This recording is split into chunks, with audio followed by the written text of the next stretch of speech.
If there was a superpower you could achieve on Earth, what would it be? I think it would be the ability to manage our emotions. I mean, think about it. What if you stuck to your goals and habits even when you didn't feel like it or were tempted? What if you took on challenges that seemed scary but made you stronger? What if every time you encountered setbacks, you became stronger instead of going into a downward thinking spiral? You'd achieve every goal you've ever wanted. You would live an extraordinary and fulfilling life no matter what happens. Almost everything we do is driven by our emotions, whether we're aware of it or not.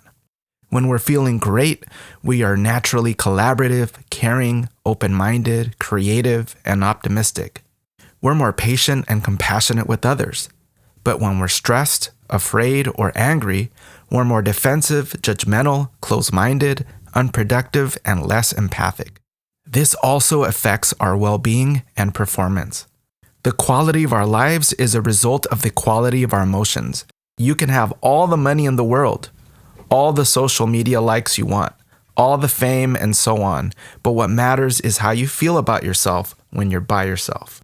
Because emotions impact our attention, memory, and learning.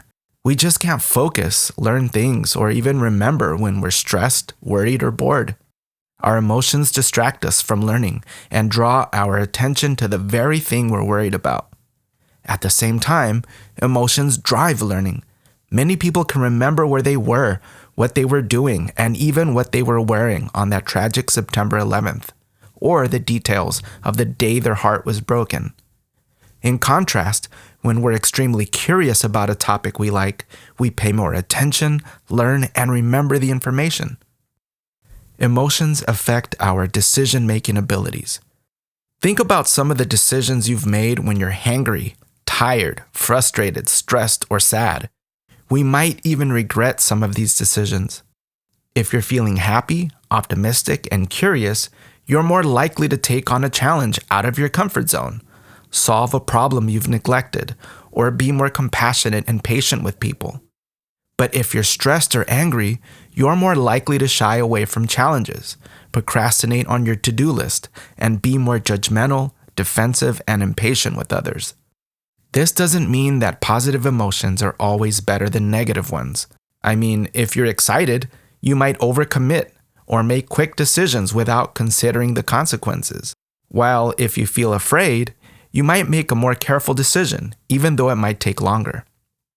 Emotions impact our relationship quality. Think about someone who brightens your day and that you're grateful for. Now think of someone who gets on your nerves. Which person do you want to interact more with? And which one do you want to hide from? Positive emotions make us want to approach others, to connect and collaborate with, while negative emotions make us avoid others, causing us to be defensive, judgmental, and close-minded.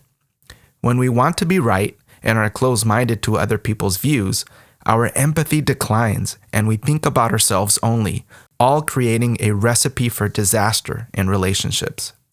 Emotions impact our physical and mental health. As a matter of fact, having persistent negative emotions in a way that impacts our daily life puts us at risk for anxiety, depression, and other mental health concerns. Prolonged stress actually destroys brain cells, blood vessels, and increases your risk of obesity, heart disease, and cancer. Emotions also impact our performance and creativity. We've all experienced performance anxiety. We make more mistakes, criticize ourselves, procrastinate because of perfectionism, blank out, and we're just not as creative as we can be when our mood and energy is affected. But what if you're curious, excited about learning, and inspired to help others? Now that's a recipe for becoming a high-performing genius.